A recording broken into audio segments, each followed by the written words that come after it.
ক্লাসে ম্যাডাম ঢুকেই বলল, জয় তুই নাকি সাদিয়াকে প্রেমপত্র দিছস। সাদিয়া তোর প্রেমপত্র পড়ে অজ্ঞান হয়ে গেছে। ম্যাডামের কথা শুনে আমার কলিজা শুকিয়ে গেল। সাদিয়া ম্যাডামের একমাত্র মেয়ে, ডাইনি মায়ের একমাত্র আদরের সন্তান। ম্যাডাম আবার বলল, কিরে তুই উত্তর দিচ্ছিস না কেন? ভয়ে আমার পায়ে কাঁপাকাঁপি শুরু হয়ে গেল, যে কোনো সময় প্যান্ট নষ্ট করে ফেলার মতন। জীবনে কখনো ম্যাডামের ক্লাসে পড়া দিয়েছি বলে মনে পড়ে না। ম্যাডাম এমনিতেই আমাকে দেখতে পারে না, তার উপর তার মেয়েকে প্রেমপত্র দিয়েছি, সেটা পড়ে বেচারি অজ্ঞান। ম্যাডাম আমার অবস্থা আজ কি করবে সেটা বুঝার বাকি রইল না।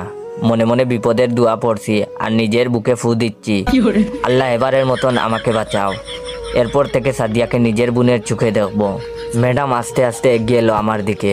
ক্লাসের সবাই সার্কাস দেখার অপেক্ষায় আমার দিকে তাকিয়ে আছে। ম্যাডাম আমার কাছে এসে চিঠিটা আমার হাতে দিয়ে বলল, পড়ে শোনা। ম্যাডামের কথা শুনে এবার গলা পর্যন্ত শুকিয়ে কাঠ। আমি লজ্জায় নিচের দিকে তাকিয়ে আছি। ম্যাডাম তার ডাইনি কণ্ঠে চিৎকার করে উঠে বলল, এক্ষণ পড়ে শোনা বলছি। আমি চিঠি হাতে নিয়ে পড়া শুরু করলাম। কলিজার সাদিয়া, কেমন আছো তুমি? জানি তুমি ভালো নেই।